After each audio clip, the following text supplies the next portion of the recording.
Nah, cara menggunakannya bagaimana? Kan begitu. Ini yang paling penting.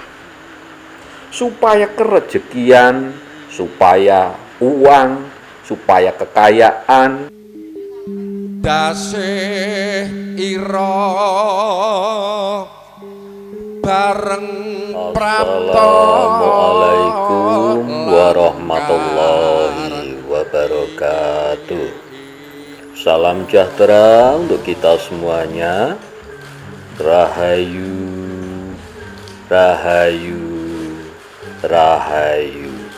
Pada kesempatan kali ini saya akan mengijazahkan tentang cara mengundang rezeki, uang, dan kekayaan dengan menggunakan media piring dan sendok. Mungkin panjenengan semuanya terheran-heran, masa bisa mengundang rezeki, uang, juga kekayaan kok menggunakan piring dan sendok. Mungkin kelihatannya lucu, terdengar aneh. Padahal ini adalah cara yang kuno sekali yang diterapkan oleh leluhur-leluhur kita dulu. Kalau kita teliti secara mendalam, kalau kita kaji betul-betul, sebenarnya uang ataupun kekayaan ini ujung-ujungnya nanti sampainya hanya pada sebuah makanan. Kalau kita hubungkan dengan anasir pembentuk tubuh kita yang berupa tanah, air, api, dan udara. Nah, ini uang kalau sampai pada tanah, maka ujung-ujungnya jadi sampah. Kalau uang sampai pada api, ujung-ujungnya juga jadi arang. Coba uang itu kalau panjenengan bakar jadinya kan arang. Nah, kalau uang sampai pada unsur air, terutama kalau sudah menjadi makanan, ini ujung-ujungnya juga jadi bubur yang tidak bagus. Kalau makanan yang awalnya dari uang tadi itu sampai pada air, nanti ujung-ujungnya akan menjadi bubur itu tadi. Nah, kalau makanan itu sampai pada angin, ya jadinya basi. Ya artinya sebenarnya itu tidak bagus semuanya. Kalau kita kaji semacam itu. Tetapi uang yang telah menjadi makanan itu tadi akan menjadi sangat berharga, akan menjadi sangat mulia ketika berada di atas piring panjenengan. Kalau makanan sampai pada perut saja, ini kan hasilnya juga kotoran. Tetapi kalau masih di atas piring, makanan itu akan sangat berharga, akan menjadi mulia. Nah, dari sini sebenarnya leluhur kita itu dulu sudah paham sekali bahwa dengan memuliakan uang ataupun kekayaan yang sudah berupa makanan, ini dengan menggunakan piring itu tadi dan juga sendok. Nah, cara menggunakannya bagaimana? Kan begitu, ini yang paling penting. Supaya kerejekian, supaya uang, supaya kekayaan, Mas Picis Rojo Brono, Bondo Dunyo itu bisa datang kepada kita. Itu kita undang dengan menggunakan media piring dan sendok tadi. Karena apa? Dimuliakan. Ketika panjenengan diundang untuk dimuliakan seseorang, pasti panjenengan datang. Sama.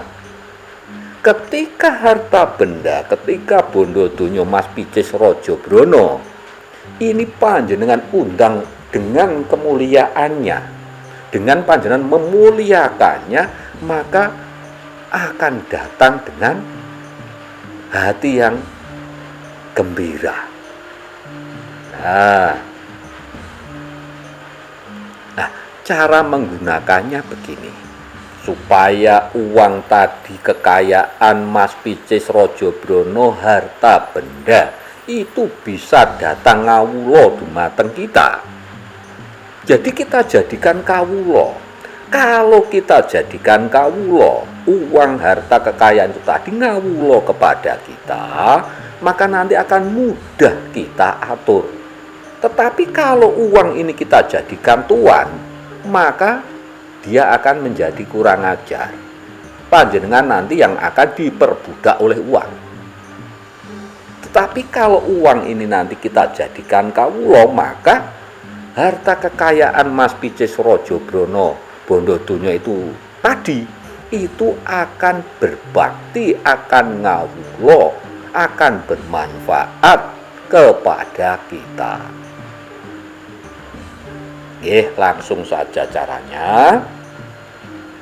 Jadi supaya harta kekayaan, rezeki, uang, bondodonya itu bisa datang kepada kita, itu panjenengan caranya telunjuk jari panjenengan yang kanan ini panjenengan letakkan di pusar panjenengan. Letakkan di pusar panjenengan, ya, karena ini perut, ya, pusatnya perut. Makanan tadi kan pusatnya nanti ke sini. Setelah itu panjenengan siapkan piring dan sendok tadi di depan panjenengan, ya. Nah, ini kalau bisa itu di depan pintu tapi di dalam rumah. Panjenengan menghadap pintu. Kemudian panjenengan pegang piringnya dengan tangan kiri dan sendoknya ada di atasnya. Kemudian telunjuk tangan panjenengan yang sudah diletakkan di pusar tadi, panjenengan tunjukkan ke piring tadi. Nah, panjenengan tunjuk saja piring itu sambil mengucapkan mantra. Jadi mantranya semacam ini. Matur nuwun duh Gusti, rejeki, duit Mas Picis Rajabrono Bondodonya padha teka ngawula marang ingsun saka kersane ngalah. Nah, panjenengan tunjuk semacam itu piringnya. Cuman itu saja. Jadi mantranya sangat sederhana. Itu panjenengan ulang 3 kali. Saya ulangi lagi sambil menunjuk tadi piring yang ada sendoknya. Itu panjenengan tunjuk saja sambil membaca mantra. Matur nuwun duh Gusti, rejeki, duit Mas Picis Rajabrono Bondodonya padha teka ngawula marang ingsun saka kersane ngalah. Nah, itu panjenengan baca 3 kali. Setelah itu panjenengan letakkan biasa di tempat piring. Nah, kalau tidak langsung digunakan untuk sarapan, langsung panjenengan gunakan untuk sarapan juga bagus, untuk wadah sarapan. Nah, besoknya itu panjenengan ulang lagi. Ini panjenengan lakukan itu di pagi hari sebelum berangkat bekerja. Nah, besoknya panjenengan ganti piring yang lain lagi. Kalau kemarin kan sudah, itu diganti. Lah, nanti kalau bisa semua piring panjenengan, ya, terutama piringnya, sendoknya juga diganti. Jadi kalau bisa semua piring panjenengan, meskipun 1 kali seumur hidup, ya, ini panjenengan bacakan mantra tadi. Caranya seperti yang sudah saya katakan tadi. Pagi sebelum berangkat bekerja, panjenengan duduk boleh, ya, paling bagus duduk, ya, menghadap pintu, ya, menghadap pintu ini di dalam rumah, ya, menghadap pintu. Kalau bisa pintunya dibuka. Nah, pintunya dibuka, panjenengan menghadap pintu. Ini telunjuk jari kanan panjenengan letakkan di pusar. Kemudian piring yang sudah ada sendoknya tangan kiri panjenengan tunjuk saja. Kemudian membaca mantra. Matur nuwun duh Gusti,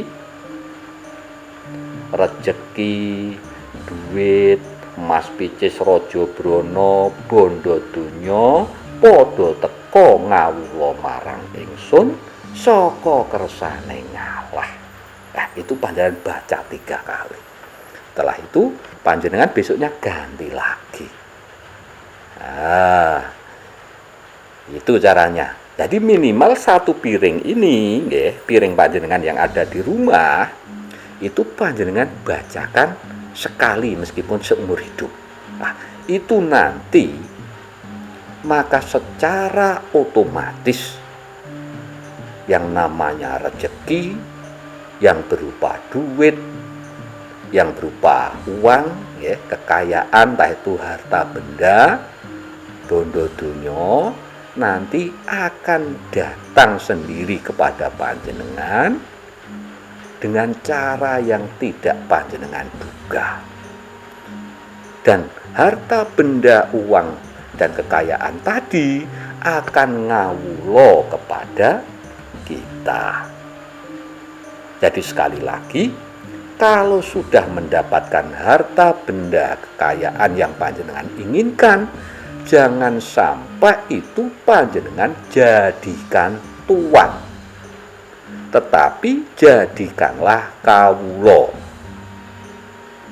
Karena dengan menjadikan kawula, maka harta benda dan kekayaan itu nanti mudah panjenengan atur. Jadi panjenengan tidak diatur oleh harta benda kekayaan tadi, tetapi panjenengan yang mengatur harta benda kekayaan, entah uang itu tadi.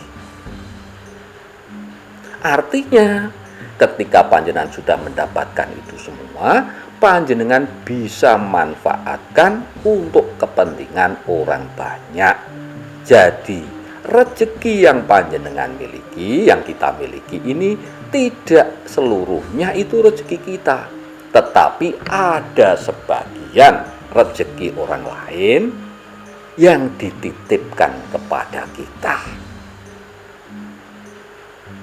Itu caranya.